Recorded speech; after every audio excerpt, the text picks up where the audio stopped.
Efésios capítulo 3, a partir do versículo 1.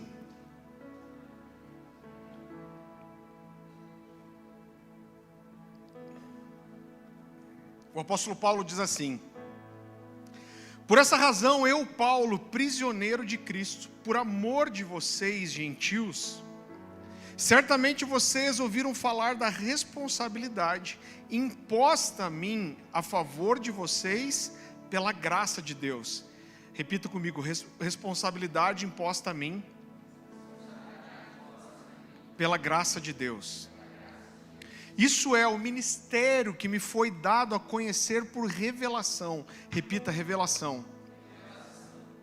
Como já lhes escrevi em poucas palavras, ao lerem isso, vocês poderão entender a minha compreensão do mistério de Cristo.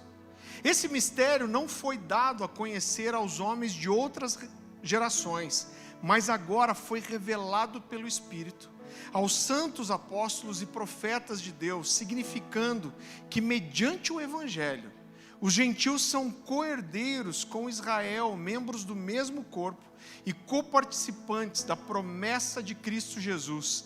Desse Evangelho me tornei ministro pelo dom da graça de Deus, a mim concedida pela operação do seu poder. Então olha só, Paulo está falando nesse texto aqui de uma revelação. E qual revelação que é essa que está falando? De que Paulo está falando?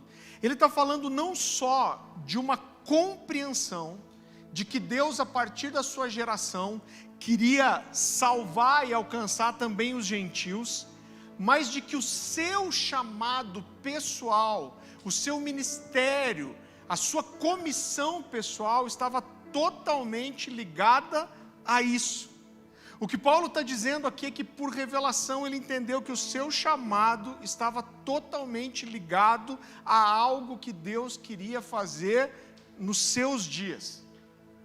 Então eu quero dizer para você, querido, que discernir os tempos, discernir para onde Jesus está indo, discernir o que Jesus está fazendo hoje, discernir para onde Deus está indo, como e onde, fizeram com que Paulo entendesse o seu propósito, fizeram que Paulo entendesse o seu chamado e que ele entendesse a sua identidade em Deus. E isso serve para nós também.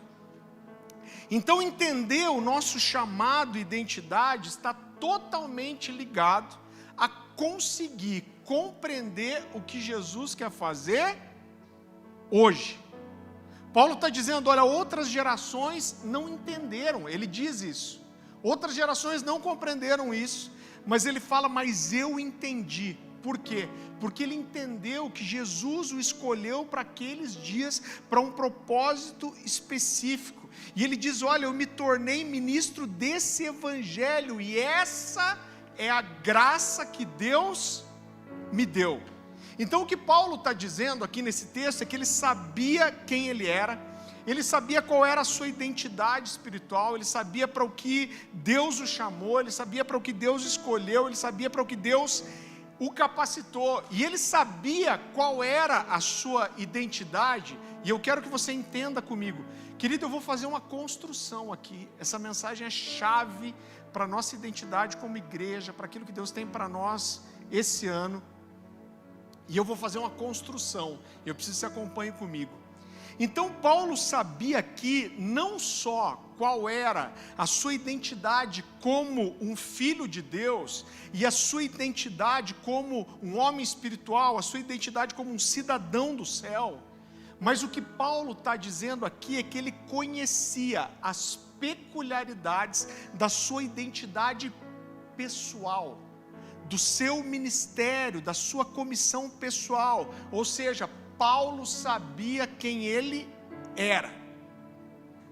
E eu quero te mostrar que a busca pelo entendimento, pelo conhecimento e pela compreensão dessa identidade pessoal, ela é uma das coisas mais importantes na nossa vida, para que nós consigamos permanecer fiéis ao que Deus tem para nós de forma não só coletiva, mas como pessoal também.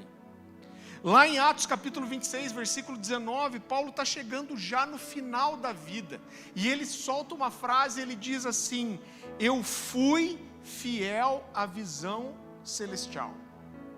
O que Paulo está falando aqui é muito mais do que uma coisa genérica, dizendo, olha, eu fui fiel a Deus, mas ele está dizendo, não, eu tive uma visão de Deus, Deus me deu um trilho, Ele me deu um caminho, e agora no final da minha vida eu consigo perceber que eu fui fiel. Na segunda carta de Paulo para Timóteo, provavelmente a última carta que ele escreveu na vida, ele sabia que ele estava morrendo, eu amo esse texto, 2 Timóteo 4, 6 e 7, ele diz, olha, acabou, eu estou sendo oferecido como sacrifício de libação, mas ele diz, eu combati o bom combate, ele diz o quê? Eu completei a carreira e eu guardei a fé. Eu tenho certeza que isso é muito mais do que alguma coisa genérica do tipo, olha, eu não me desviei, eu servi Deus de alguma forma. Não, mas que Paulo está falando de uma carreira, ele está falando de um trilho específico, de um caminho para que Deus o convidou para trilhar. Ele está falando de uma jornada específica que Deus tinha para ele e tem para cada um de nós. Então, na continuação desse texto, Paulo vai dizer assim, vai comigo lá, Efésios capítulo 3, a partir do versículo 8 agora.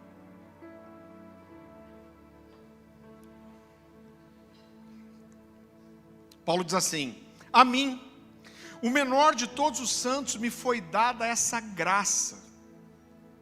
Depois você vai entender porque Paulo chama isso de uma graça.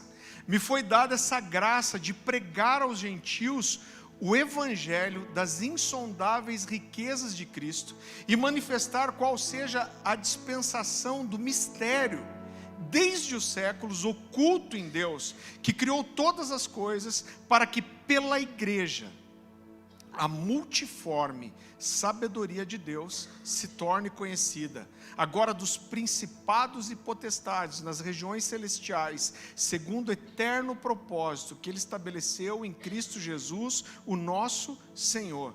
Então, quando Paulo se coloca aqui como o menor de todos os santos, ele está reconhecendo que o seu chamado, essa coisa tão preciosa para o que Deus o chamou, vinha da graça e da escolha de Deus e não de uma capacitação natural. Então ele diz assim, olha, me foi dada essa graça de pregar só? Não, mas ele diz, me foi dada essa graça de pregar aos gentios. Ele fala que esse mistério de Deus querer alcançar os gentios, oculto dos homens há outros tempos, mas agora Deus manifestava essa novidade, essa nova realidade, esse novo ministério, essa novidade de vida. Deus manifestava isso através da igreja, na sua, e essa frase é muito importante para nós hoje, na sua multiforme sabedoria. E ele diz, segundo o seu eterno propósito em Cristo Jesus. Uau! E a gente repete essa frase, mas existe algo tão profundo, entender o que é a multiforme sabedoria de Deus. Paulo está falando aqui de algo que foi escondido, que foi oculto, ele chama isso de um mistério, e ele fala de algo que é tão inovador, ele está dizendo a sabedoria de Deus, ela é tão inovadora, surpreendente, extraordinária, que nem os principados e potestades do céu puderam prever, puderam antecipar. Então o que ele está construindo aqui é que Deus estava agindo de uma forma surpreendente, de uma forma criativa, e Deus age de uma forma, guarde essa palavra, extraordinária. O que é extraordinária? É aquilo que está fora do comum, que está fora da ordem, que surpreende, que é imprevisível. Então ele diz, a sabedoria de Deus é multiforme, ou seja, ela tem muitas formas de se manifestar. E querido, eu acredito que essa mensagem ela é extremamente pontual para os nossos dias, para esse ano, para os próximos anos, não só para a formação da nossa identidade aqui como Cornerstone, da nossa identidade como família espiritual, mas da sua identidade pessoal também. E eu gostaria de começar falando da necessidade que todo ser humano tem. Deus colocou isso em nós, isso é inerente do ser humano, a necessidade que todos nós temos de não só ter uma identidade individual, mas a necessidade que nós temos de ter também uma identidade coletiva, uma identidade como grupo, uma identidade como família, como tribo. Eu quero que você abra comigo em Gálatas capítulo 2. Eu sei que pode estar parecendo um monte de ponta solta, mas a gente vai amarrar tudo isso.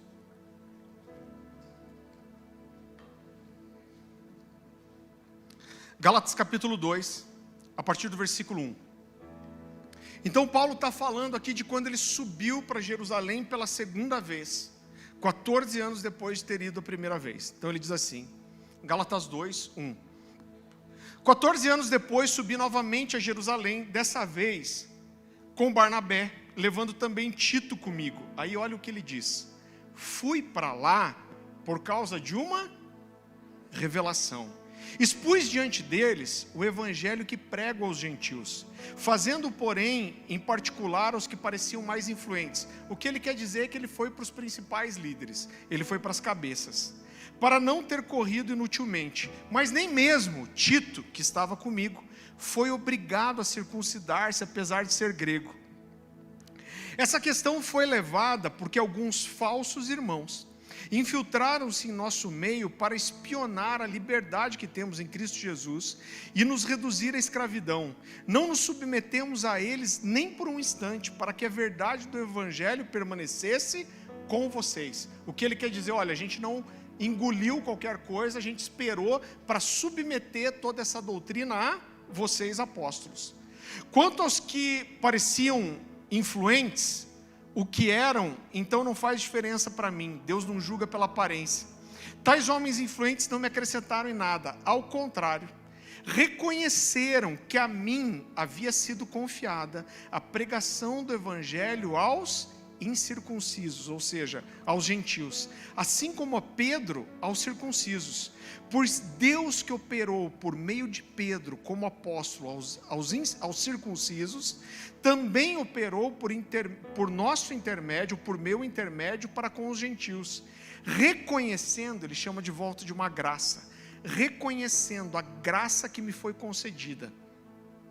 Tiago, Pedro e João, tidos como colunas, estenderam a mão direita a mim, a Barnabé, em sinal de comunhão. Eles concordaram em que devíamos nos dirigir aos gentios e eles aos circuncisos. Então esse texto é tão rico, a gente pode tirar tanta verdade daqui, né? Queridos, quando a gente olha para a vida de Paulo, no Novo Testamento, com certeza, depois de Jesus, Paulo é a figura mais importante do Novo Testamento. Paulo evangelizou a maior parte do mundo conhecido na sua época. Paulo provavelmente se tornou o pregador, o homem mais intenso, dedicado, servo de Jesus nos seus dias. Ele mesmo diz que ele trabalhou mais do que todos os apóstolos, mas mesmo assim, Paulo trazia a sua doutrina para ser julgada pelos apóstolos. Paulo traz quase toda a doutrina do Novo Testamento, a doutrina da igreja. Paulo escreveu sozinho quase metade do Novo Testamento, mas mesmo assim ele submetia a sua doutrina, a sua vida e o seu julgamento e o julgamento do seu ministério aos apóstolos. Então, apesar de tudo que ele tinha, apesar do seu testemunho, apesar do que ele construiu, Paulo não foi rebelde, Paulo não se tornou alguém avulso, que não prestava contas a ninguém, que não era ligado a ninguém, pelo contrário. Aqui nesse texto que Paulo está falando é que pela segunda vez ele sobe para Jerusalém, dessa vez levando Barnabé e Tito com ele, para submeter não só a sua vida, o seu ministério, mas a sua doutrina, aquilo que ele pregava aos apóstolos. Então o que estava acontecendo aqui? Paulo estava rodando as nações pregando o evangelho, e muitos judeus estavam se convertendo. Só que Paulo ia passando de cidade em cidade, estabelecendo liderança, começando as reuniões da igreja. E o que aconteceu com o tempo foi que alguns judeus começaram a se infiltrar nas casas, se infiltrar nessas reuniões, se infiltrar nesses lugares onde a igreja estava reunida, e eles começaram a influenciar aqueles irmãos. E a verdade é que esses judeus estavam mais interessados em transformar esses convertidos em judeus do que em cristãos de verdade. Então, querido, quando eu olho para isso, eu vejo que apesar de Paulo ter um ministério próprio, algo que Deus o chamou, Paulo sabia aonde ele começou. Paulo sabia que quem pegou ele pela mão e ensinou para ele os primeiros passos foi aquele cara chamado Barnabé. Ele sabia que quem levou ele para iniciar o ministério em Antioquia foi Barnabé. Ele sabia que quem enviou Barnabé para Antioquia foram os apóstolos. E ele sabia que quando ele foi enviado com Barnabé de Antioquia para pisar as nações, quem abençoou eles foi a autoridade apostólica. Então Paulo reconhecia que estava ligado a eles de alguma forma, Paulo sabia qual era a sua origem, Paulo ainda reconhecia a autoridade desses homens. É claro que com o tempo, apesar de reconhecer o que significavam os apóstolos e quanto eles eram importantes, Paulo acabou formando a sua própria família espiritual. Ele acabou formando o grupo com quem ele tinha relacionamento, os seus discípulos, né? Então eu faço um paralelo muito simples aqui. Nós nascemos dentro de uma família, a gente tem um pai, uma mãe, irmãos talvez, mas um dia você sai da sua família e você forma a sua própria família. E a sua família, o seu núcleo familiar passa a ser você, sua esposa e seus filhos. Mas você não deixa de ter ligação com os seus pais, com a sua origem, de onde você veio, mesmo que você tenha formado uma nova família. Então, querido, existe uma necessidade de pertencimento em todo ser humano. A gente tem a necessidade de pertencer a algo que é maior do que nós temos necessidade de pertencer a uma família, a gente tem a necessidade de dividir a vida com outras pessoas, a gente tem necessidade de pertencer a um grupo específico, e eu quero mostrar para você que isso não é errado, pelo contrário, isso é bíblico. O conceito de família e de família espiritual, isso vem de Deus.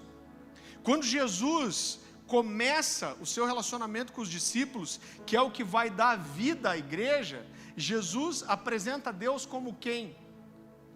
Ele apresenta Deus como Pai. Então quando chegam para ele e falam assim, como a gente deve orar? Ele fala assim, vocês vão orar assim, Pai Nosso. Então ele está dizendo assim, eu sou o filho primogênito, eu sou o primeiro de muitos irmãos.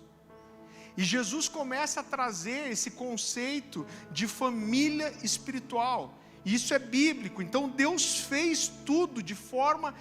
Percebe isso comigo. Olha como Deus criou a vida da igreja de forma que nós dependêssemos uns dos outros. Então Jesus vai dizer assim, aonde estiverem dois ou mais reunidos. Então ele vai dizer, não é você sozinho. Jesus vai falar sobre, a Bíblia vai falar sobre nós confessarmos os nossos pecados uns aos outros. A Bíblia vai falar sobre nós nos edificarmos e exortarmos mutuamente.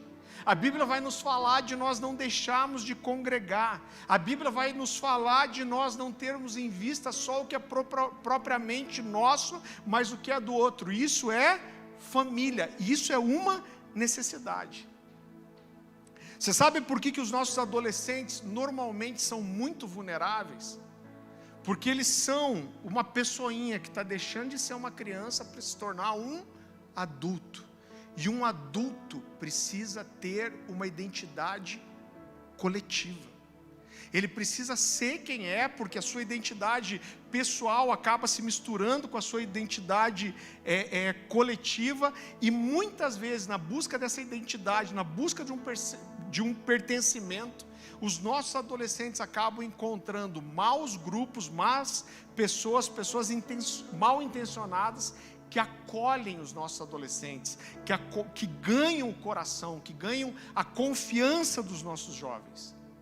E muitas vezes Muitos jovens e adolescentes se perdem por causa disso. Agora, é claro que isso acontece com os adultos também. Então, essa necessidade de pertencimento, ela não só é real, como ela é bíblica. E ela em si não é má, querido.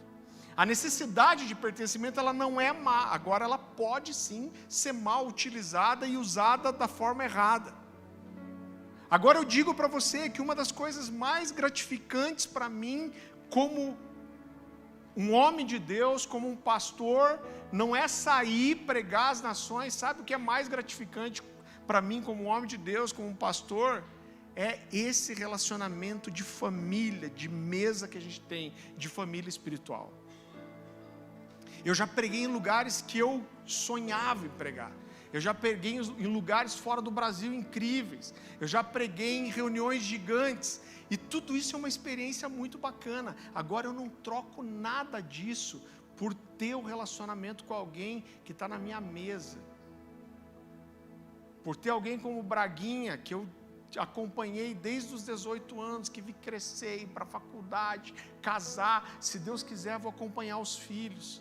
Ver o crescimento, o amadurecimento, isso é ser família, e isso é um dos maiores privilégios da vida ministerial, é ser família espiritual, é ter pessoas aqui que são de dentro da minha casa. Os meus melhores amigos são os meus discípulos, são eles que estão na minha casa, são eles que estão nas minhas reuniões de família, são eles que estão no aniversário dos meus filhos. E a Cornerstone é o que nós somos, e essa é a nossa família. Agora, muitas vezes, essa busca por uma identidade familiar faz com que a gente tenha, às vezes, uma força excessiva para se encaixar, para se identificar, e nesse processo, nessa necessidade, todo mundo quer ter uma família, irmão. Só que isso é bom, só que muitas vezes, nessa necessidade de querer se encaixar, de querer estar dentro de um padrão, de querer ter a cara da família, nós acabamos abrindo mão da nossa singularidade para que a gente consiga se encaixar. Você está me entendendo? Então é claro que fazer parte de uma família mexe com a gente. Isso soma, isso contribui com a nossa identidade. Então hoje eu estou casado já, estou indo para 17 anos, eu vejo quantas coisas da família da minha esposa passaram a fazer parte da minha identidade. Isso entrou em mim. A minha família não tinha o costume, e isso hoje faz parte de mim. Então fazer parte de uma família espiritual mexe conosco, soma, contribui para a nossa identidade, e isso é normal. Então, eu vou te dar um exemplo muito simples. Eu vou te trazer assim princípios profundos, mas eu quero ser assim o mais simples que eu puder. A gente teve a primeira conferência One aqui em 2021. E meu sogro tinha uma casa do lado da minha casa, eu moro pertinho daqui, 5 minutos. E essa casa estava vazia, o inquilino tinha acabado de sair, e a gente hospedou vários meninos lá. Então foi uma gangue para essa casa que estava desocupada. E a gente começou a fazer todas as refeições juntos. Uma das coisas que mais mexeu com o meu coração em relação a eles, é que tudo que a gente falava de livro, esses caras já tinham lido. O Diego e o Gustavo participaram disso. Falei, cara, e aquele livro assim, pô, esse livro é animal, o outro leu, outro, esse eu não li, mas eu li aquele outro. Eles nem eram líderes, eram pessoas que vieram para trabalhar na conferência, mas ficou notório que existia algo que era comum de uma identidade como família espiritual. Você não sabe o que é o One? É a igreja do Alessandro Vilas Boas. Então eu olhei e falei, cara, essa galera lê.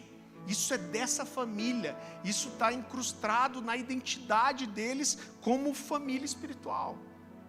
Sabe uma coisa que eu experimentei na minha vida ministerial, na antiga igreja, onde a gente era pastor de jovens? A gente sempre bateu muito na pureza, na santidade. E o que começou a acontecer com o tempo é que às vezes chegavam alguns jovens na igreja, e eles chegavam para outros jovens que faziam parte do grupo e falavam, olha aquela menina ali, e fazia às vezes um comentário malicioso. o que acontecia? Ele era repreendido, falava, cara, que é isso, velho? Você não é crente não, cara? É da sua irmã que você está falando. E acontecia uma coisa, ou esse cara entendia e falava, eu preciso mudar a minha vida, ou ele ia embora. Por quê? Porque existia uma cultura de pureza na família. Então, ou você se adapta, você agrega aquilo, a sua identidade, ou você não aguenta ficar. Né? A forma que a gente corta a fofoca pela raiz, a gente fazia isso desde lá. A gente não admite aqui um ficar falando mal do outro, irmão. Então, quando um chega e fala, não sei o que, fulano fez tal coisa para mim. Você já falou para fulano? Não falei. Então, vai falar com fulano. Não, está resolvido. Está resolvido, mas está falando, né? Então, o negócio é o seguinte, te dou 3 dias para você falar com fulano. Se você não falar, eu vou e falo. Sabe o que acontece? Primeira coisa, a pessoa fica indignada com você, mas ela nunca mais te fala nada. E ou ela assimila a cultura, ou ela não aguenta ficar. Né? Então, quando a gente fala de vida devocional, irmão, pensa uma coisa que enche meu coração. Volta e meia eu recebo foto de vocês fazendo devocional. Esses dias um pai me mandou uma foto da filha na praia, na cadeira de praia, fazendo devocional, falando, pastor, obrigado porque você está colocando essa cultura na nossa família. É a cultura de uma família sendo agregada na minha identidade pessoal. Eu recebo muito, o pessoal posta foto da mesa, que está lendo, que está orando, que está tomando chimarrão. Então, nós nos identificamos com o grupo e a nossa identidade acaba sendo acrescida da identidade espiritual dessa família. Agora, da mesma forma, entenda isso, irmão, da mesma forma, a nossa identidade como família espiritual é acrescida por aquilo que você tem de diferente. A Louise, que é a minha menorzinha, é uma figura, irmão. Ela é um personagem. Eu falo que ela é feliz sozinha. Porque ela sozinha, ela fala com ela mesma, ela briga com ela joga com ela ri com ela mesma. E a casa muda por causa dela. Ela tem a nossa identidade familiar, mas a nossa identidade como família acabou sendo enriquecida pela presença dela. Eu não sei se o Renan está aqui, cadê o Renan? Está lá o Renan. Eu lembro de um dia que a gente estava aqui. Para quem não sabe quem é o Renan é aquele cara elegante, barbudo, que tem 250 meias diferentes, que toca teclado, flauta, concha, apito de jogo. Deus me deu uma palavra muito específica, e você vê, a palavra era para ele, mas isso virou uma chave no meu coração.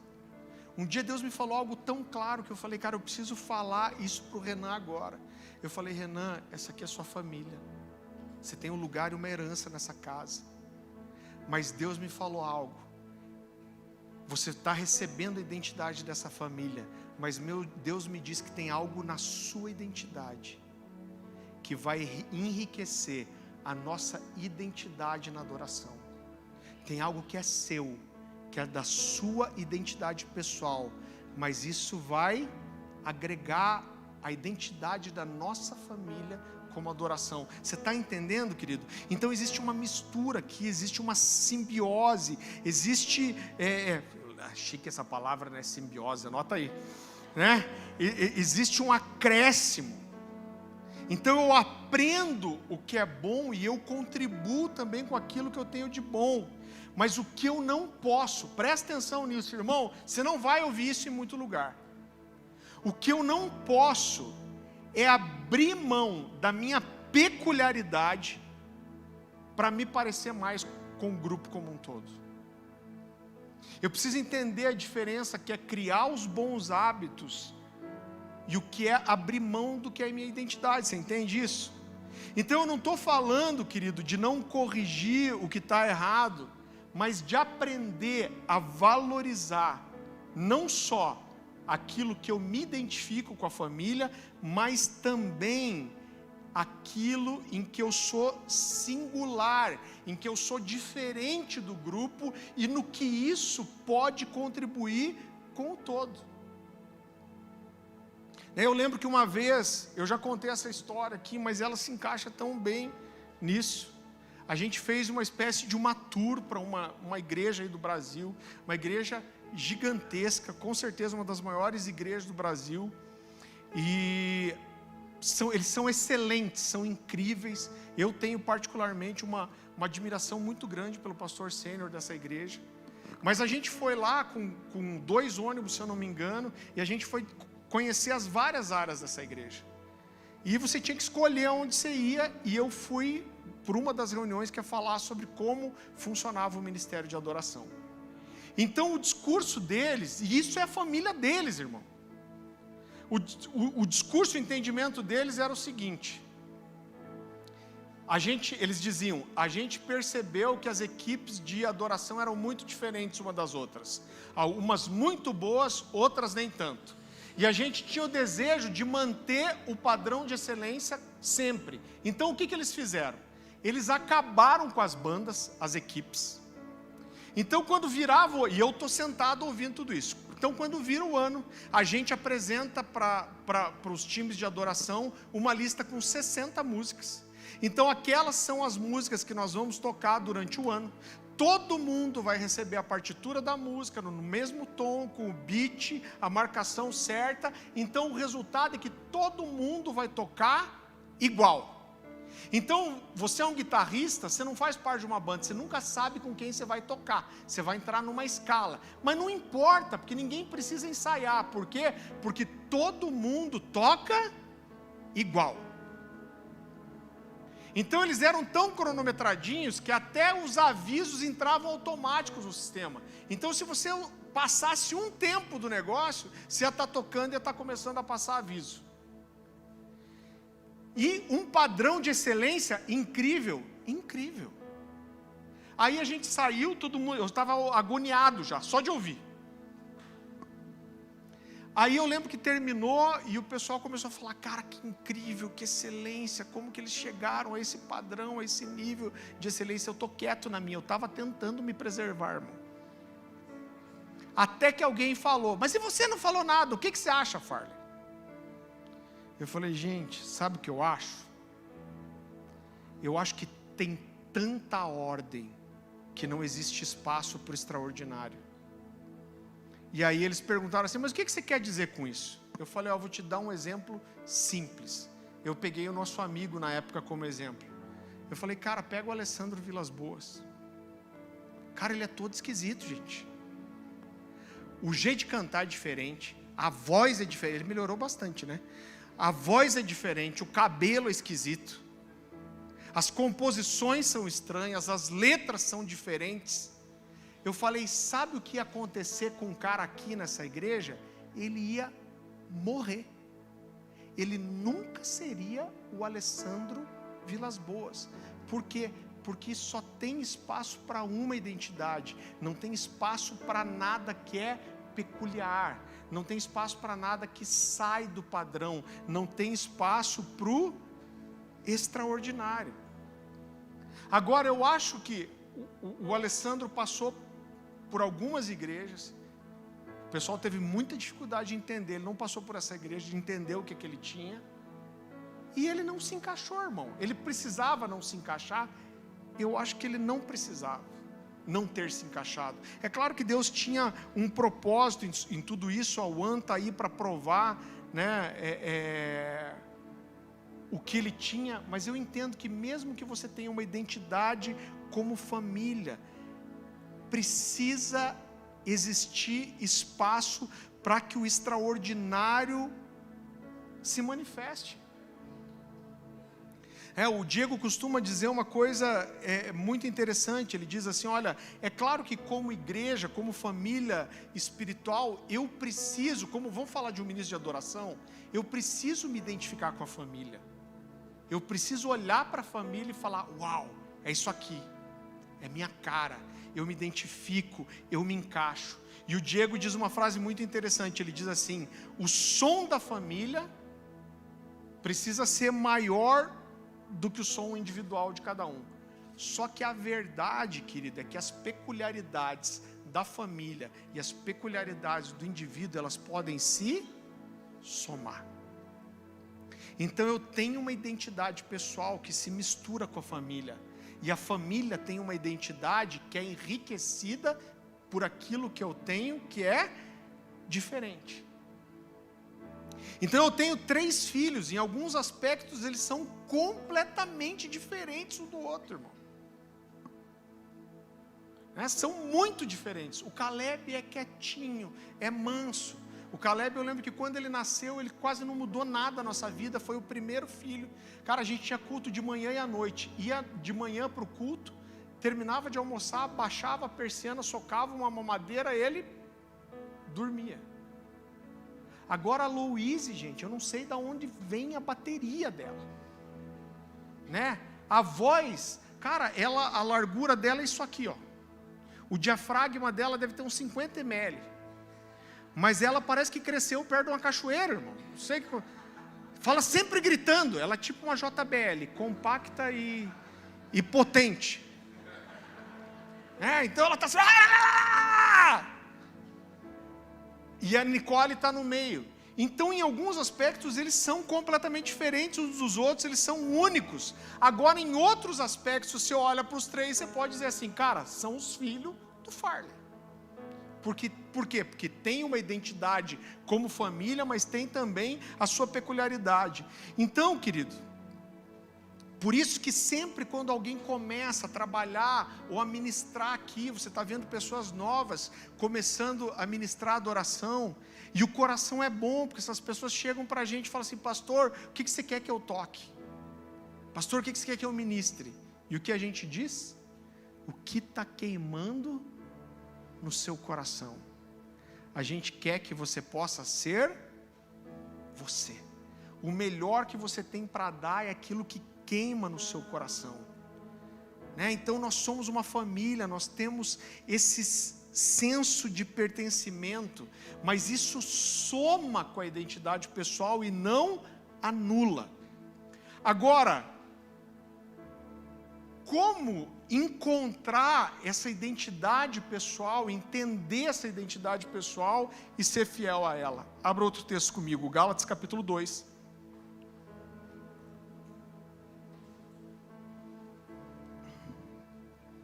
Está me entendendo?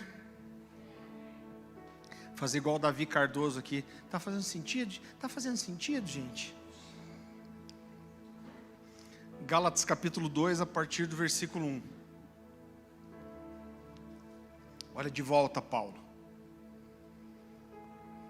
Fui para lá por causa de uma revelação e expus diante deles o evangelho que prego entre os gentios, fazendo, porém, em particular os que pareciam mais influentes para não correr ou ter corrido inutilmente.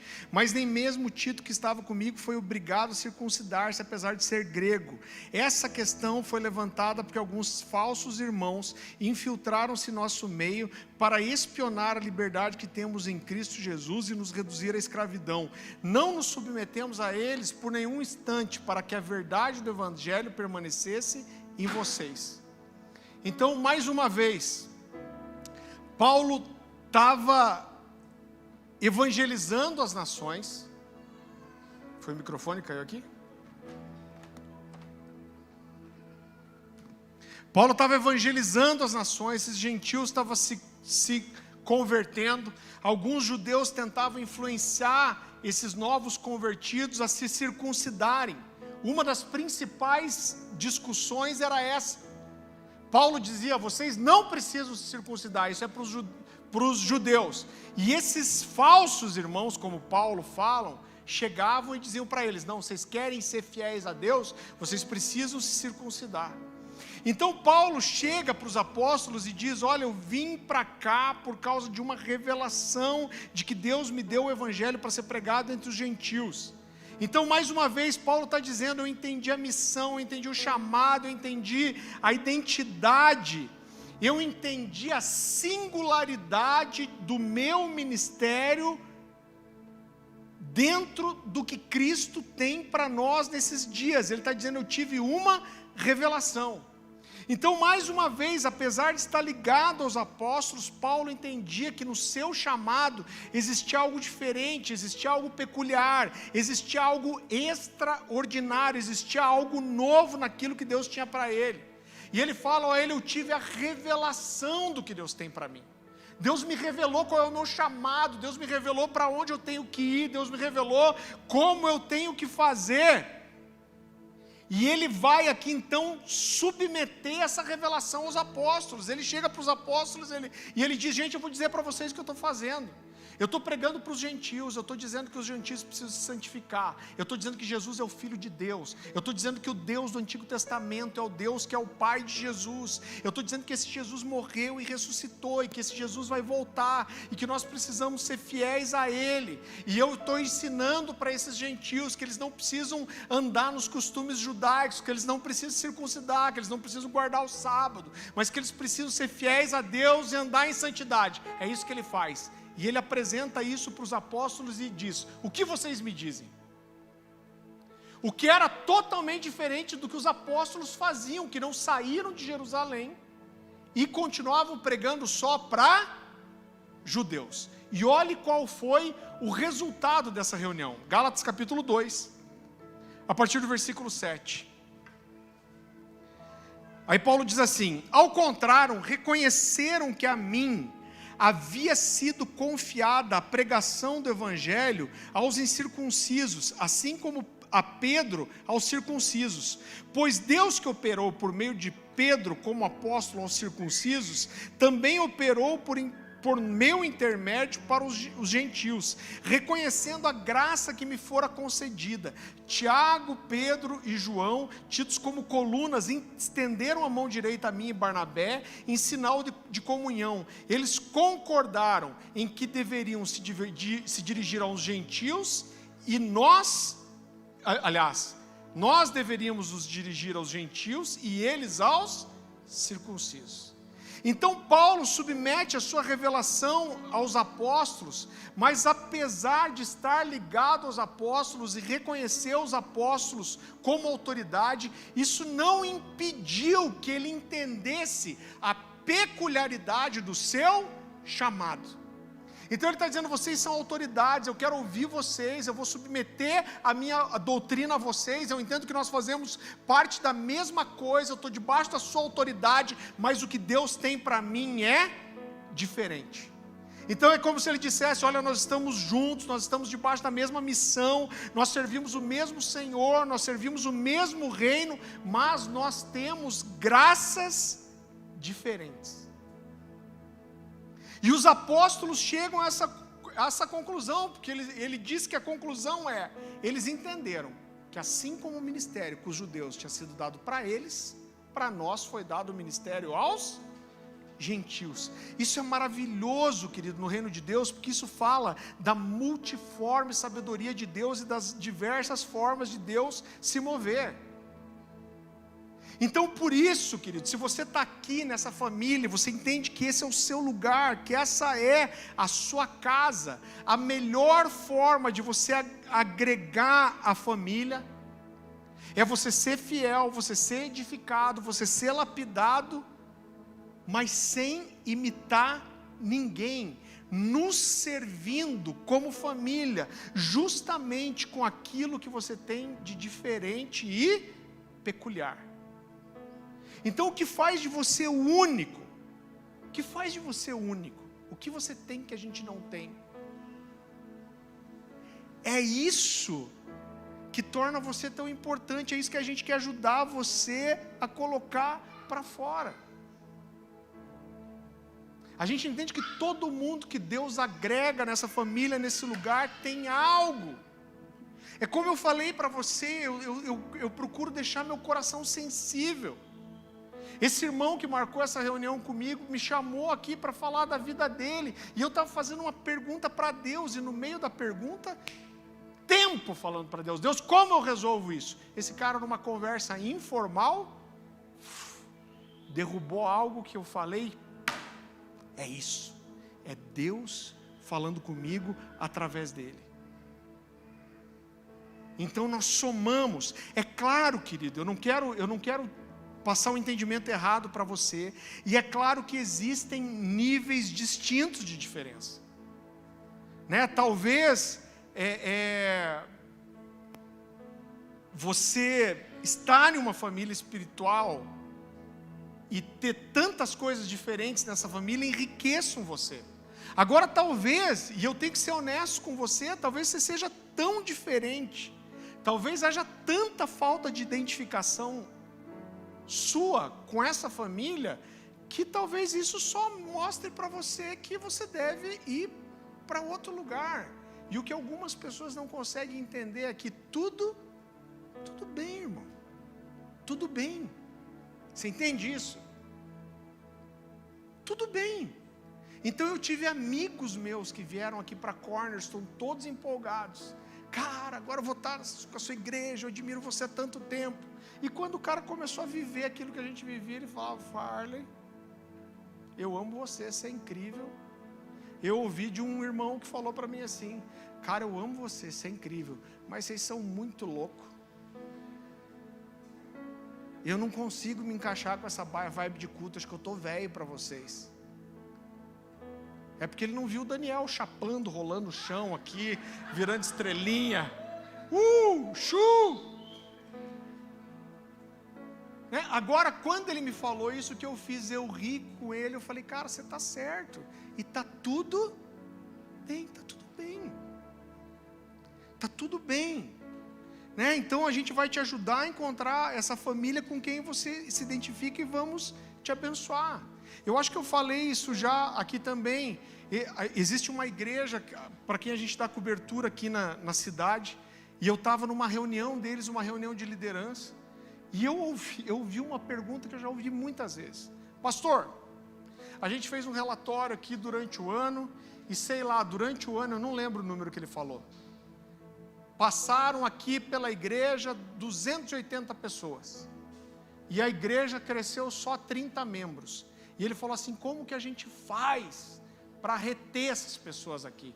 Eu falei: cara, depende. Eu falei: por que essas pessoas não estão ficando? Elas não estão ficando porque o evangelho genuíno não está sendo pregado aqui? Elas não estão ficando porque elas foram mal recebidas? Elas não estão ficando porque elas não foram acolhidas? Essas coisas você tem que resolver. Agora, se essas pessoas passaram por aqui, elas não se identificaram, elas não devem ficar aqui. Elas têm que ir para outro lugar.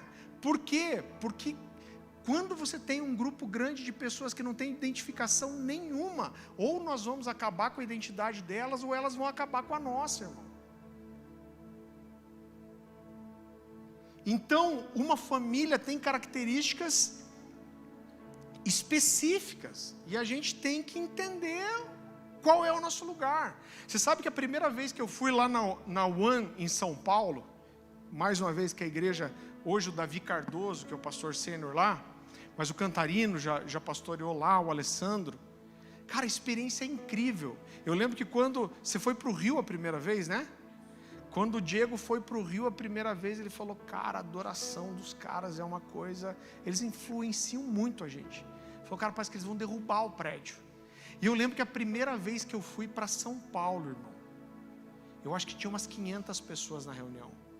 Quando começou a adoração, e eu vi aquelas 500 pessoas indo para o chão, chorando. Não é aquela coisa assim, aqui tem uma meia dúzia de gente ali, tem uma igreja cheia e tem meia dúzia lá que está fervendo o caneco. Não, eu vi pela primeira vez talvez uma igreja de 500 pessoas, todo mundo fervendo no mesmo espírito. O sentimento que eu tive é: como você constrói algo assim? Sabe qual é a conclusão a que eu chego hoje? É que para que esses 500 estejam lá, devem ter passado talvez mais de 3.000 por essa casa. Só que chegam 100 e 5 se identificam, e os que não se identificam não aguentam aquela loucuragem, e eles vão embora. Depois chegam mais 30 e 3 se identificam, e os outros 27 vão embora. E quando existe esse ciclo, o que acontece? Vai chegar uma hora que você tem 500 pessoas que são uma família, estão todos queimando do mesmo jeito, querem todos a mesma coisa, têm todos o mesmo DNA. Então, se você fica brigando para segurar todo mundo, você não pode brigar para ter uma identidade. Você está me entendendo? Agora, querido, todo mundo tem o seu rio. Você vai entender o que eu quero te dizer. Então o que Paulo está dizendo, ele diz mais de uma vez isso, ele diz, olha, essa é a minha graça é pregar para os gentios. Agora, Paulo pregava só para os gentios? Não, irmão, Paulo ministrava os judeus. Paulo chega a dizer um momento assim, olha, queria eu ser anátema. O que é anátema? Maldito, separado de Cristo para salvar os meus irmãos. Olha o nível de comprometimento, de amor, de paixão pelo seu povo. Agora, Paulo pregava também para os judeus. Eu particularmente acredito que foi Paulo que escreveu a carta aos Hebreus, uma carta inteira dedicada a revelar Jesus ao povo judeu. Agora, mesmo Paulo ministrando, servindo, escrevendo, pregando, desejando a conversão de seus irmãos judeus, Paulo tinha uma graça. E a sua graça era com quem? Com os gentios. Agora, o que eu quero dizer quando eu digo que Paulo entendeu qual era o seu rio? Quem já desceu o rio de Boia aqui, o rio Nundiaquara? Então, descer o rio de Boia é uma coisa que não exige esforço, verdade? Então, você joga a boia no rio e você pula dentro da boia e deixa o rio te levar. Sabe o que é seu rio? É aquilo que é fácil para você, que é natural, que você deixa só Deus te conduzir. Então, querido, quando eu olho para a minha vida, eu sei qual é o meu chamado. Talvez a principal característica do meu chamado seja a pregação. É isso que eu tenho feito há muitos anos. Nesse lugar que Deus tem me levantado. E agora, mesmo quando eu prego tanta coisa, eu sei que existem coisas que quando eu toco eu tenho uma graça diferente. Então, quando eu falo de avivamento, quando eu falo de devocional, quando eu falo de chamado, esse é o meu rio.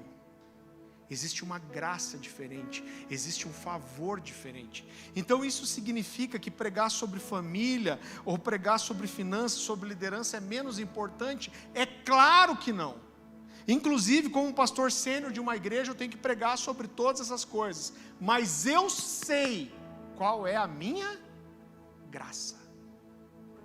Eu sei qual é o meu rio, eu sei quem eu sou, eu sei qual é a minha identidade em Deus, e eu sei também muito bem quais são as áreas em que eu preciso da ajuda de amigos, porque eu não tenho a mesma graça que ele.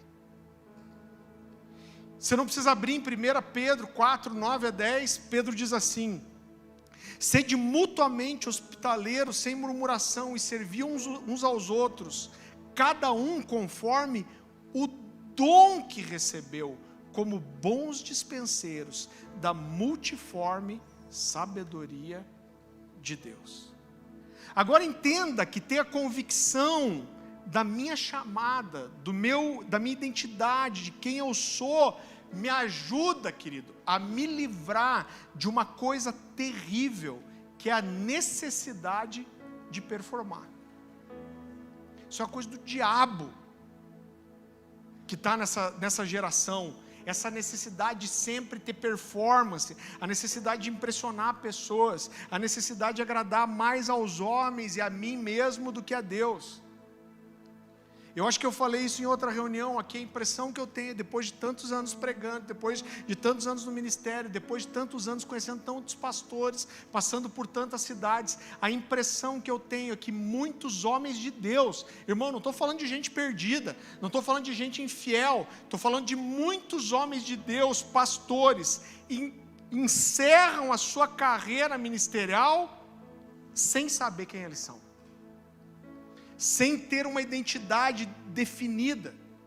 Sabe qual é o resultado disso? É uma frustração muito grande.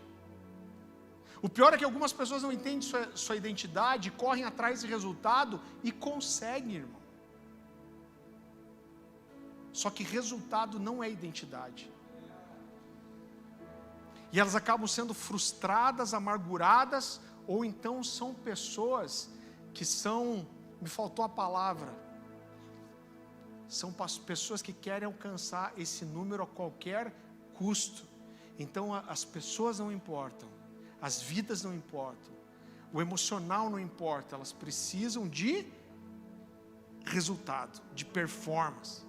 Então essas pessoas estão sempre correndo atrás de número, atrás de resultado, atrás do reconhecimento dos outros, atrás de ter alguma coisa para mostrar do que sua igreja cresceu, que sua igreja construiu, ou quantas pessoas sua igreja tem. Elas estão sempre atrás da nova estratégia de crescimento, elas estão sempre atrás do que, qual é a onda que muitas pessoas estão seguindo agora. Isso é falta de identidade. Eu lembro onde eu estava sozinho lá na sala de pastores. Eu lembro de uma oração que eu fiz. A gente tinha, se eu não me engano, mais ou menos umas 250 pessoas na igreja. A gente não tem muito mais do que isso, eu acho que umas 350. E o Senhor estava ministrando isso sobre a minha identidade, me falando, cara, é isso que você é para isso que eu te chamei, é isso que você tem, é isso que você tem que ser fiel. E eu sondei o meu coração e como a gente tem uma necessidade de tentar provar que Deus nos aprova, de tentar provar que a gente ouviu Deus, de tentar provar que Deus está com a gente, de tentar provar que a gente é bom, de tentar provar que a gente está construindo alguma coisa. Então você quer mostrar a sua igreja. Sabe, a gente vai nesses cafés de pastores, eu acho que a gente tem que ir para promover a unidade. Agora você vê que uma parte está lá, querido, está um tentando ostentar para o outro que conquistou. A gente é tentado a isso. A gente faz vídeos da igreja de um ângulo que parece que tem mais gente que tem. Eu fiquei escandalizado esses dias. Eu fazia parte de um grupo que fez uma viagem para os Estados Unidos para conhecer as mega igrejas dos Estados Unidos. A primeira coisa é que, pelo amor de Deus, o que nós vamos ver que os Estados Unidos estão morrendo as igrejas lá? O que nós vamos aprender lá, irmão? Aí alguém estava impressionado. Olha que coisa linda essa igreja, gigantesca. O auditório parecia um cinema. E olha que interessante a estratégia. Eles fizeram poltronas de cores diferentes. Porque mesmo quando a igreja parecia que estava meio vazia, porque mesmo quando estava meio vazia, parecia que estava cheia. Diabo! Como você não percebe isso? Porque a gente é tentado a ter performance, a mostrar o que conquistou. Então eu tenho meus amigos pastores na cidade. Se eu estiver com a igreja crescendo, eu vou mostrar que Deus está comigo. Eu vou mostrar que eu sou um bom pastor. Eu vou mostrar que eu tenho um chamado mesmo.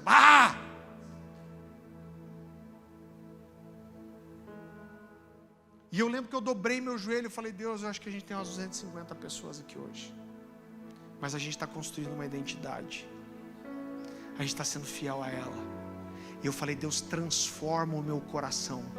Se nós nunca passarmos dos 250, eu quero terminar cada fase, cada culto, cada ano, olhando para trás, falando assim, a gente pode não ter crescido no número de pessoas, mas eu estou sendo fiel àquilo que o Senhor me chamou para fazer. Eu estou sendo fiel a uma identidade, eu estou sendo fiel ao que eu sou, eu estou sendo fiel ao tipo de família que o Senhor me chamou para ser. E se for para o resto da vida com os 250, eu quero olhar para trás e ser feliz, completo e realizado com os 250.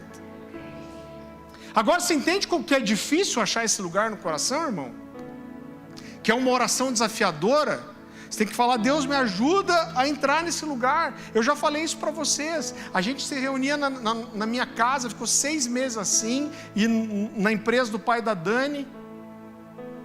E a gente falava tanto de adoração, era um negócio tão orgânico, a gente era amigo já há muito tempo, todo aquele grupo estava junto. E aí começaram os cultos aqui. O primeiro culto que teve foi aquela chapação, adoração. Quando eu vi, tinha passado 1h15 de louvor. Eu me lembro que eu abri o olho aqui, olhei de rabo de olho e falei, cara, domingo que vem ninguém dessas pessoas vai voltar. 1h15 de adoração, os caras vão fugir daqui da frente. Aí o cara passa aqui na frente, vai fazer o sinal da cruz e vai acelerar o carro. Eu falei, vai ficar só os 40 que tinha.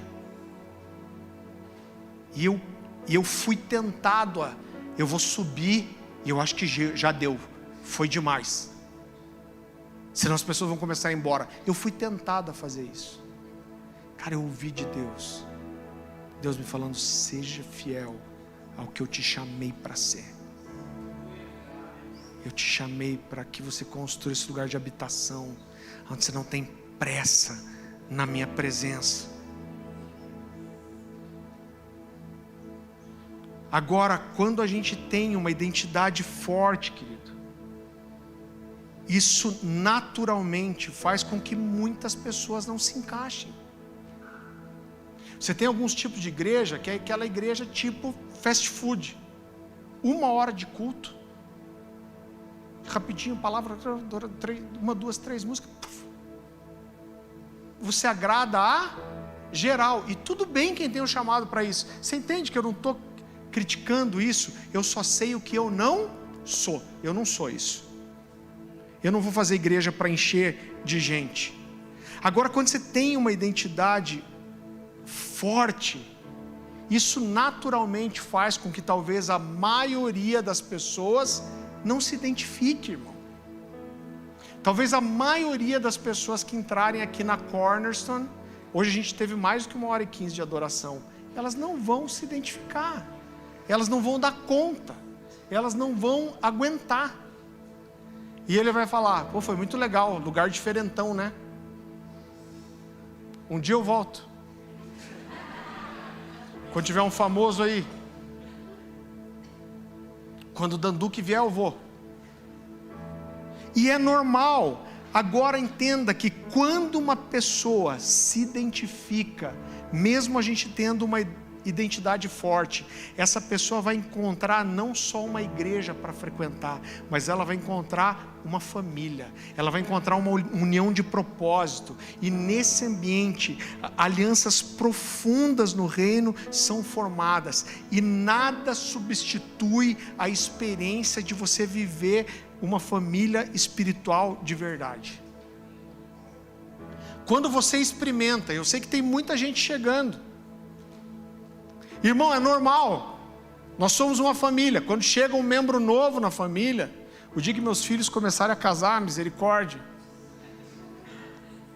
se nasce um bebê novo, ele não chega com a cultura vai sendo formada. Então nós vamos sempre ter aqui muitas pessoas que estão se adaptando e formando a cultura.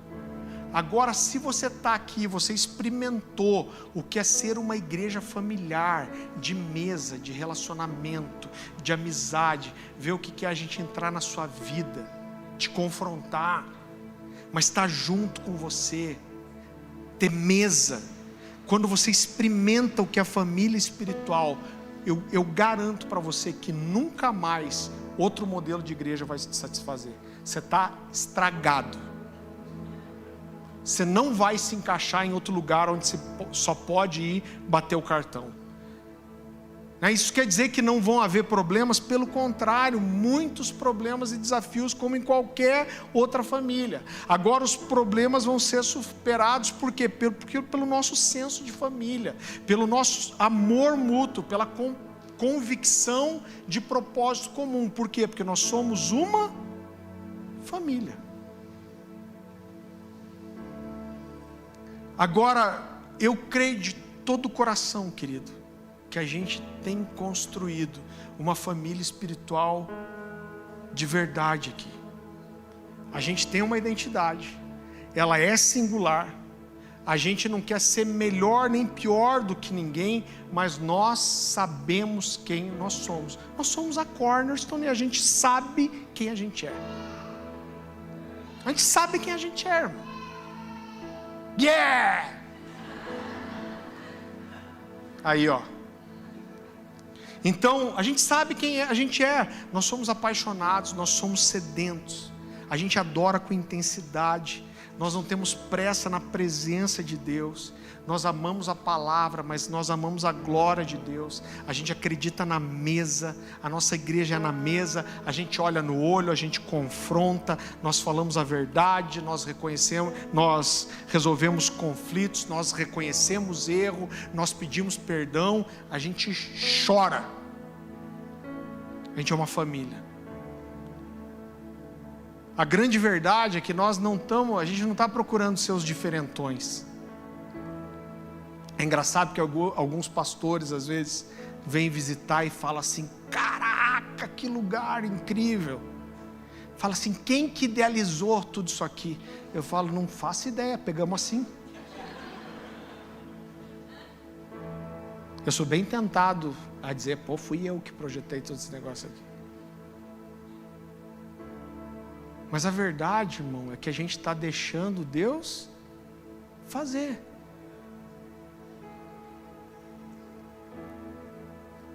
As pessoas chegam e falam, aqui é sala de pastores, mas não tem divisão aqui, não tem cada pastor sua sala, vocês ficam tudo juntos. Como foi essa ideia aqui? Cara, foi incrível, uma revelação. A gente entrou, tinha uma sala grande e não tinha dinheiro para fazer divisória.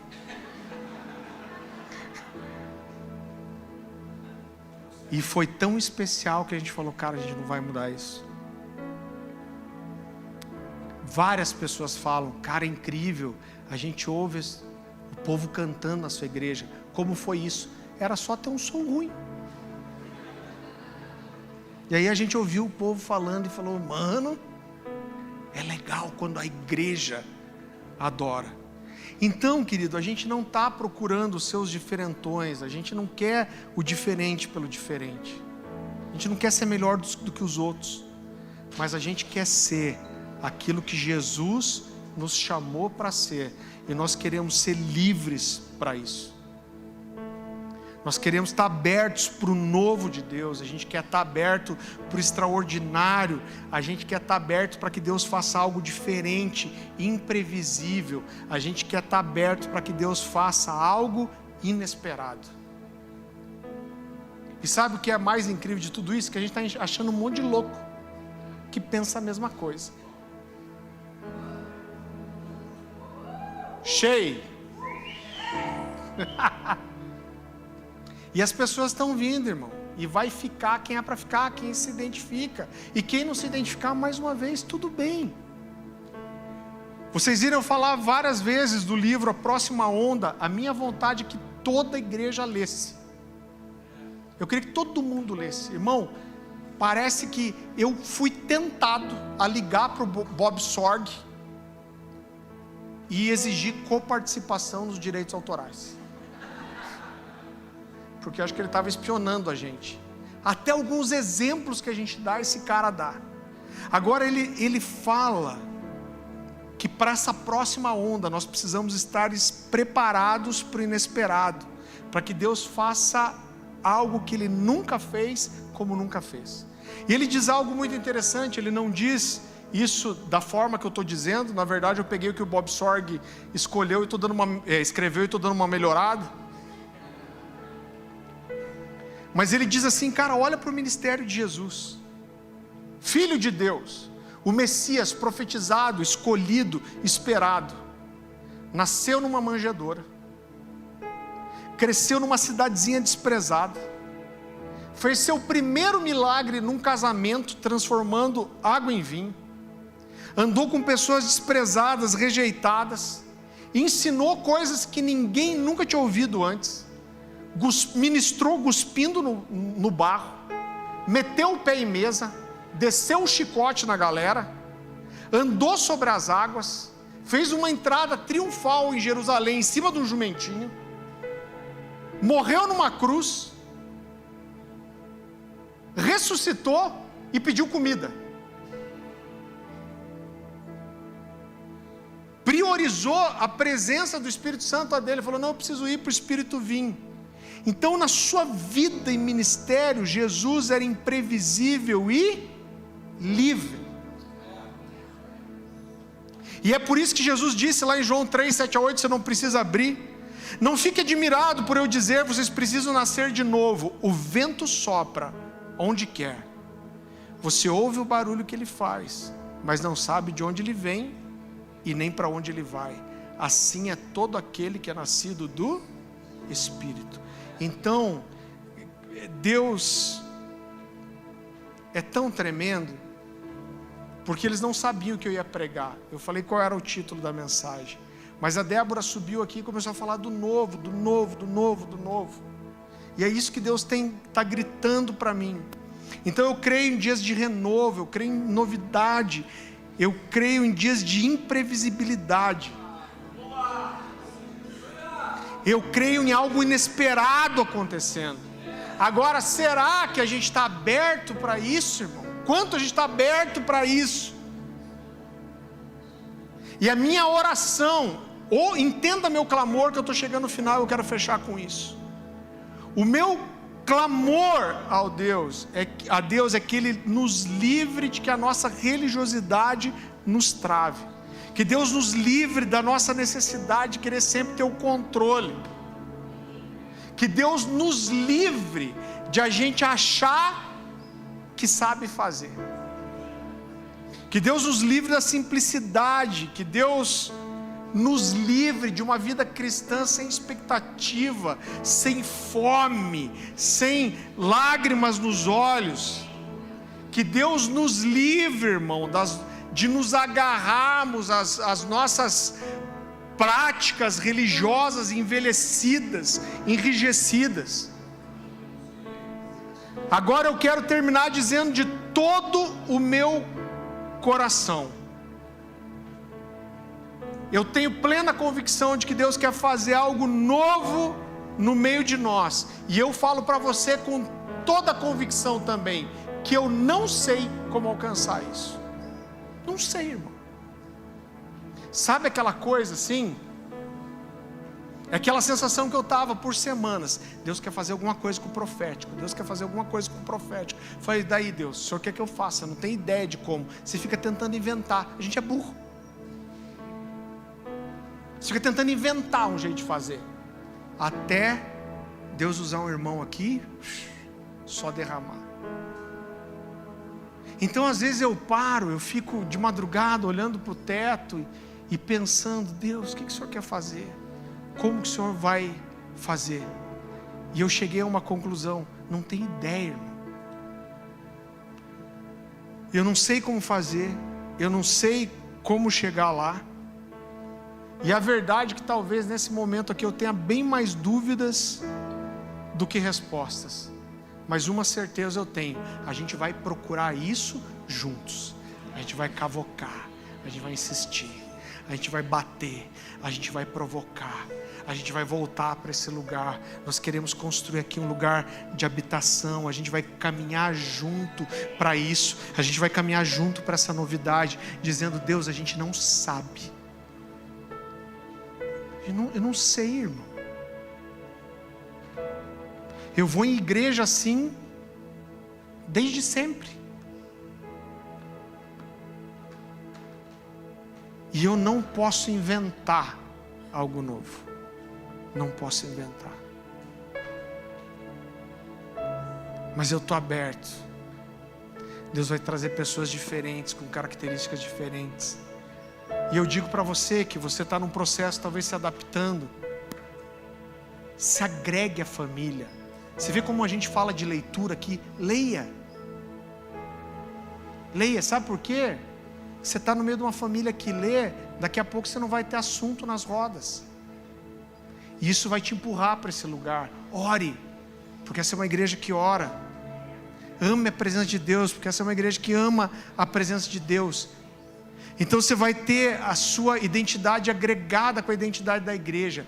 Mas a gente não quer fazer um monte de bonequinho igual. A gente ama o que você é diferente. A gente ama as artes. A gente tem pessoas aqui com talentos artísticos incríveis. Eu tenho clamado a Deus dia após dia. Deus, a arte fala da identidade de Deus. Deus é criativo. O diabo não cria nada. Ele copia, ele distorce, mas ele não cria. Quem é criativo é Deus. Eu falo, Deus me ajuda. Eu tenho a disponibilidade, o coração, o desejo, mas o Senhor precisa me pegar pela mão. E aí, Jesus? Como a gente faz explodir essa arte santa que toca o mundo? Você já viu como a arte mexe com a gente? A música, uma pintura, como isso mexe com o seu coração, um filme. Quem criou a gente com a capacidade de ter todas as emoções geradas? Foi Deus, irmão. E eu falo, Deus, enche esses artistas com o teu Espírito Santo. Deixa a gente tocar o mundo de um jeito que eles nunca viram. Como? Não faço ideia. Mas eu convido vocês para a gente ir junto para esse lugar.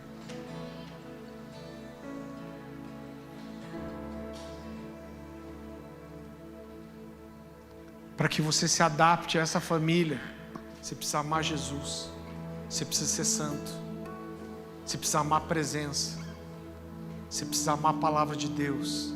Mas não deixa que isso esconda as suas peculiaridades, irmão. A gente ama aquilo que você tem de diferente.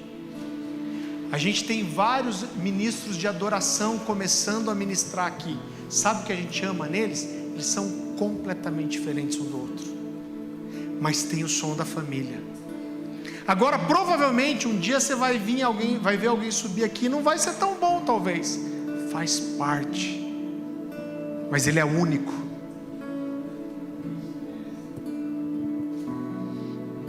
A gente vai estar aberto a isso.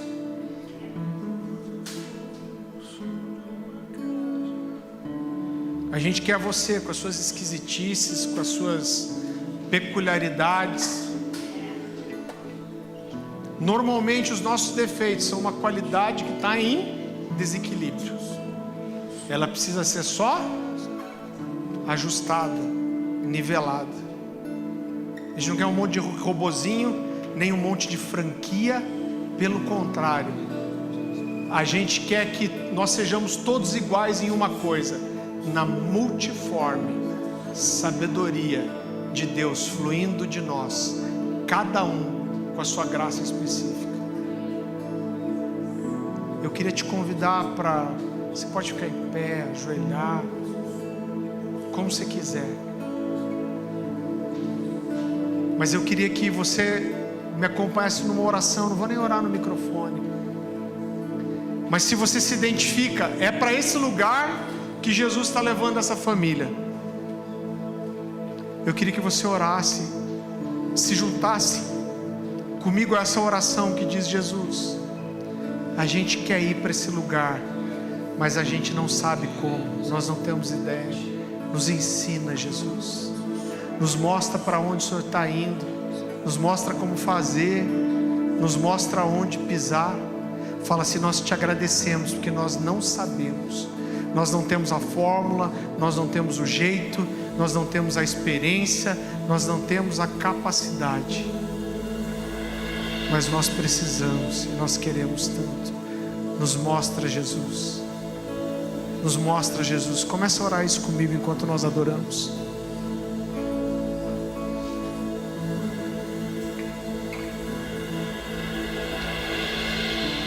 Eu honro sua porção sobre mim.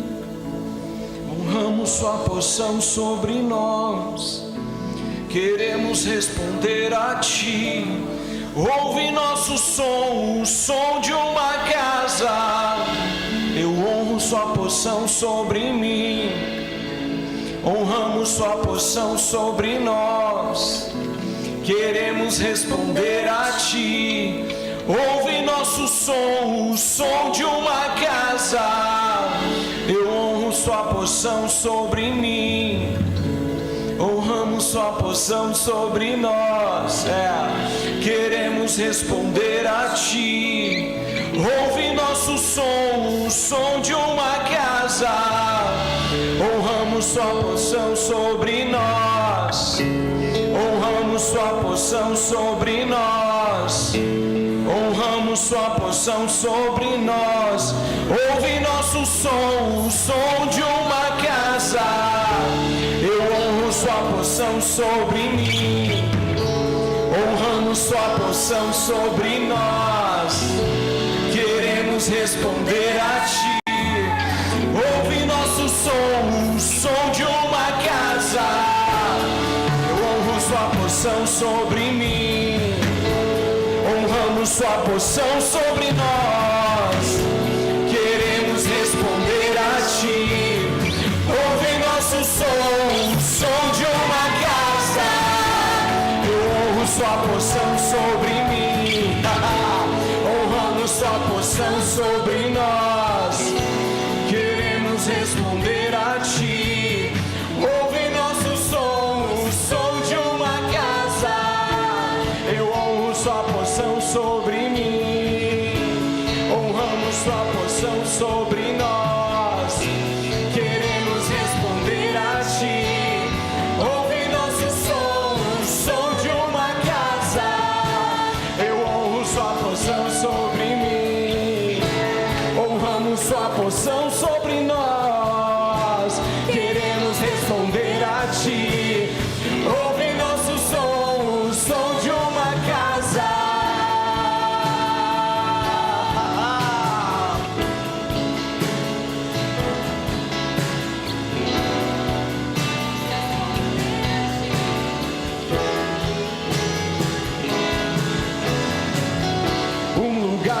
habitação para ti, um lugar de habitação para ti, um lugar de habitação para ti, em família construindo um lugar de habitação para ti, um lugar de habitação para ti, um lugar de habitação para ti, em família construindo um lugar de habitação para ti, um lugar de habitação para ti, um lugar de habitação para ti, em família construindo, em família construindo, em família construindo, em família construindo.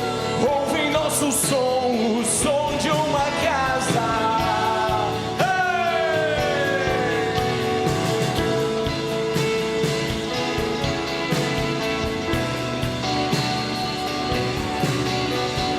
Em família construindo.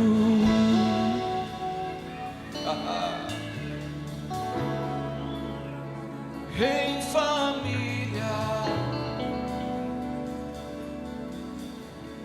Ouve nosso som, o som de uma casa.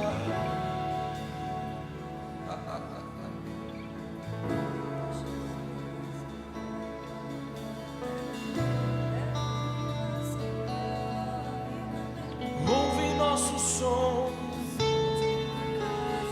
ouve nosso som, ouve nosso som, Som de uma casa, ouve nosso som, som de uma família, ouve o nosso som, ouve nosso som, som de uma casa, ouve nosso som de som, uma casa, ouve nosso som. som de uma família.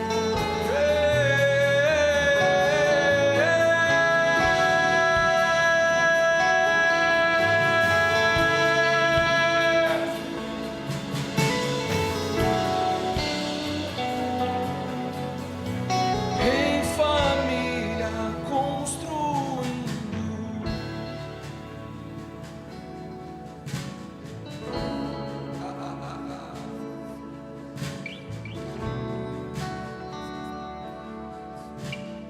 Em família construindo.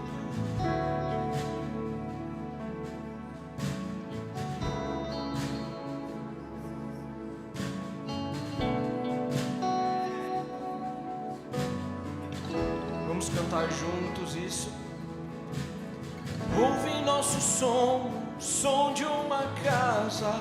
Ouve nosso som, Som de uma casa, ouve nosso som. som de uma casa, Vamos lá. Ouve nosso som, som de uma casa, ouve nosso som. som de uma casa, Ouve nosso som. som de uma casa. Vamos mais, vamos mais, vamos mais. Ouve nosso som, Som de uma casa, ouve nosso som. som de uma casa, Ouve nosso som. som de uma casa. Ouve nosso som. Som de uma casa, Ouve nosso som. som de uma casa, Ouve nosso som. som de uma casa. Em família construindo.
Senhor meu Deus, eu sinto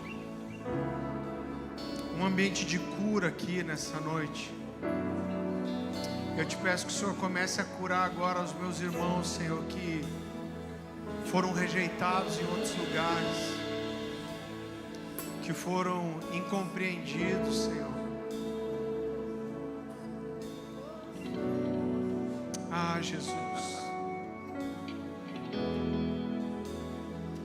Quero dizer que para cada um de vocês que se esse aqui é o lugar que Jesus escolheu para você, essa família ela não vai ser a mesma sem você. Ela não vai ser a mesma sem você.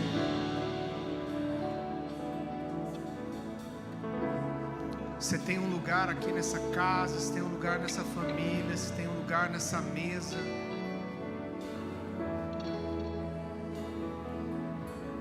Se o teu coração está ferido porque você ouviu coisas difíceis, de uma forma muito simples, eu quero que talvez você queira ajoelhar, fechar seus olhos. Talvez você foi julgado, você foi repelido. Eu quero que você deixe o Espírito Santo curar seu coração nessa noite. Que o senso de família, de pertencimento seja restaurado no seu coração.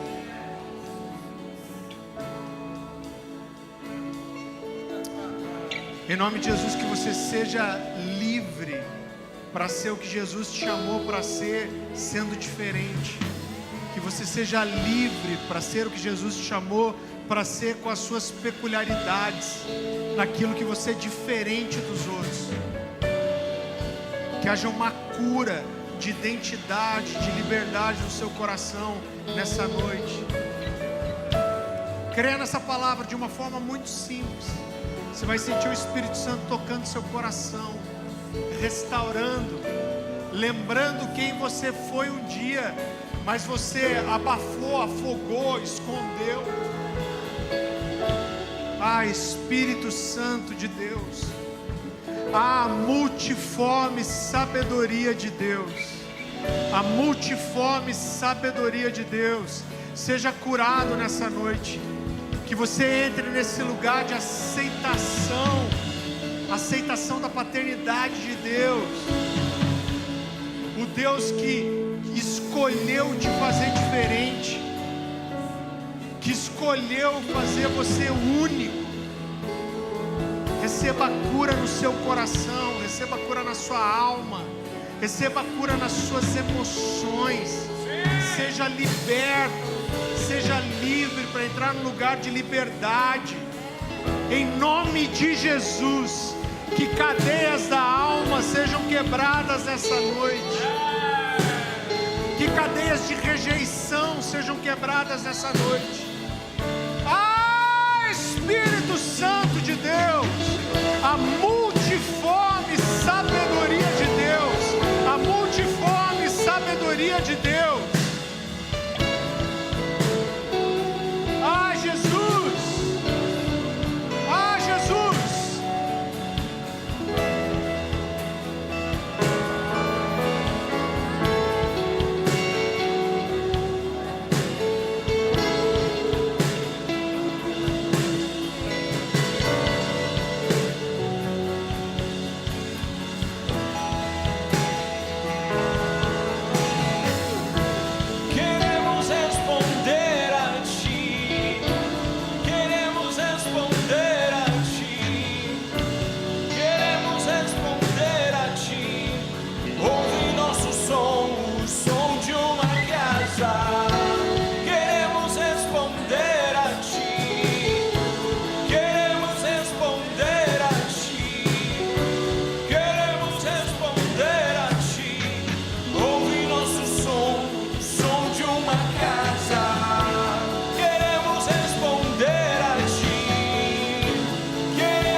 lugar de habitação para ti, um lugar de habitação para ti, um lugar de habitação para ti, em família construindo um lugar de habitação para ti, um lugar de habitação para ti, um lugar de habitação para ti, em família construindo um lugar de habitação para ti, um lugar de habitação para ti, um lugar de habitação para ti, em família construindo, em família construindo, em família construindo, em família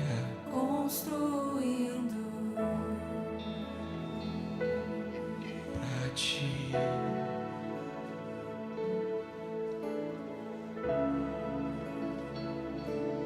Pra ti.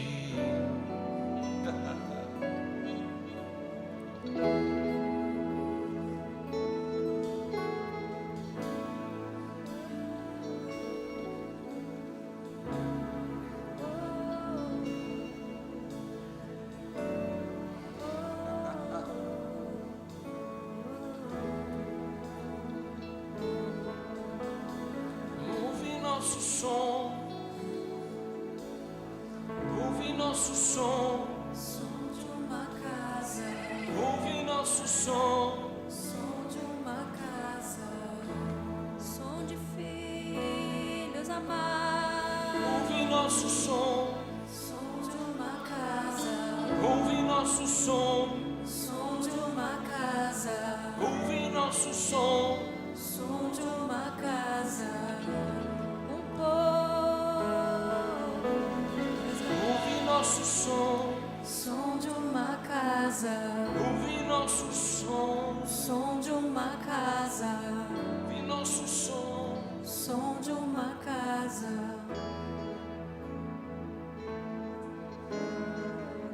Uma família com muitos filhos.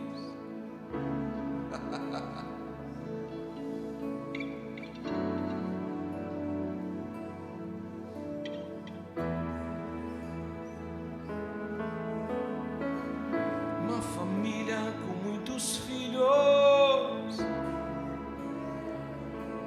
todos diferentes, mas amados da mesma forma. Uma família com muitos filhos, todos diferentes, mas amados da mesma forma. Amados da mesma forma, pelo Pai, o Abba Pai, o Paizinho.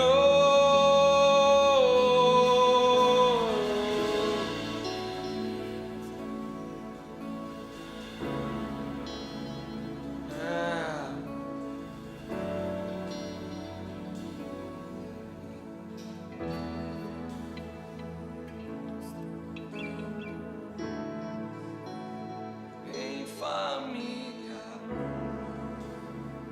em família.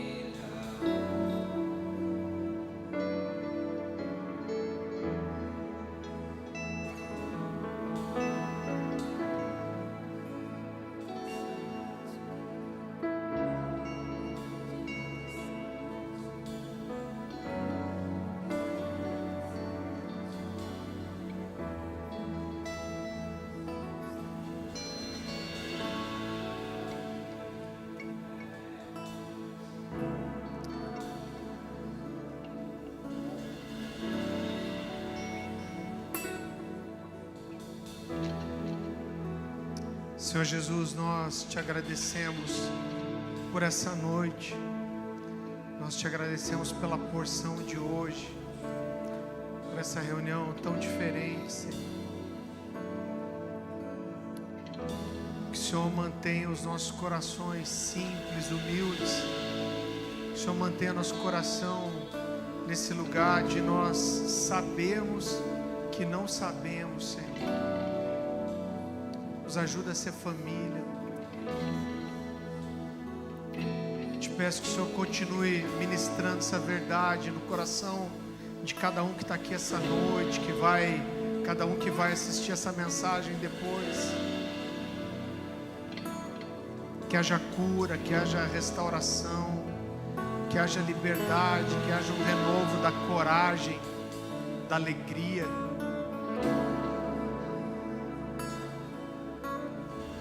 Faz de nós essa família sólida, verdadeira, Senhor.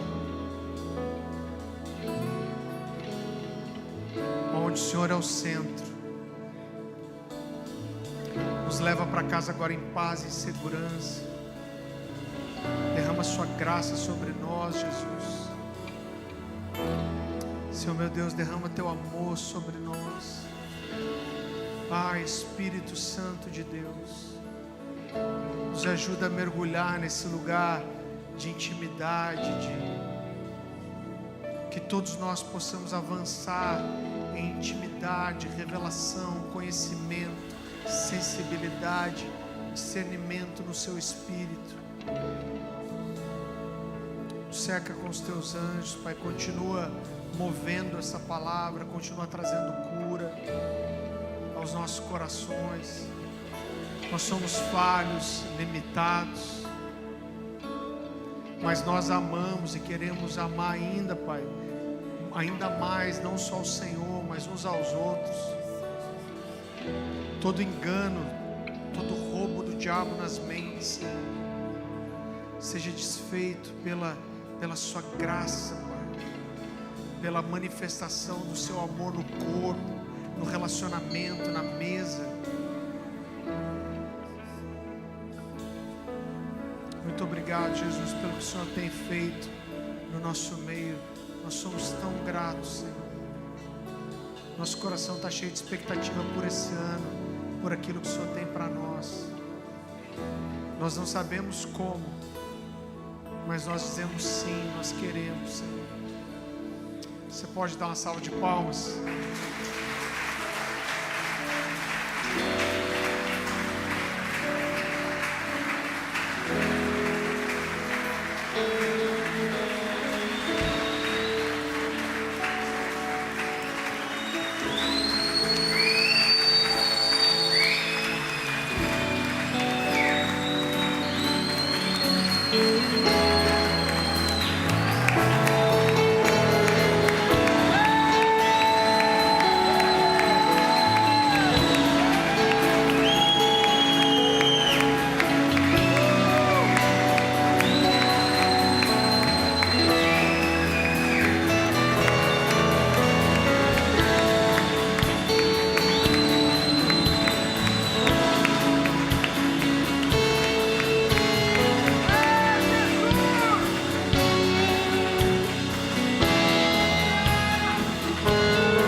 Queridos, eu tenho falado toda semana aqui, mas eu não vou cansar. Eu gostaria de te estimular a fazer escola bíblica. Essa é uma grande forma da gente alinhar a igreja doutrinariamente, aquilo que nós acreditamos em tantas áreas diferentes, como nós nos movemos, como a gente acredita. Então acessa lá valentespelaverdade.com.br. Vem com a gente. Você está com alguma dificuldade financeira para fazer a escola, nos procure, a gente vai dar o curso para você. Mas não só se inscreva, faça as aulas, faça as matérias. Isso vai nos ajudar a ter o mesmo coração, estar indo para o mesmo lugar, olhar para as coisas da mesma forma. E isso vai nos ajudar a ser família, amém? Deus te abençoe. Tenha uma semana incrível. Amamos vocês.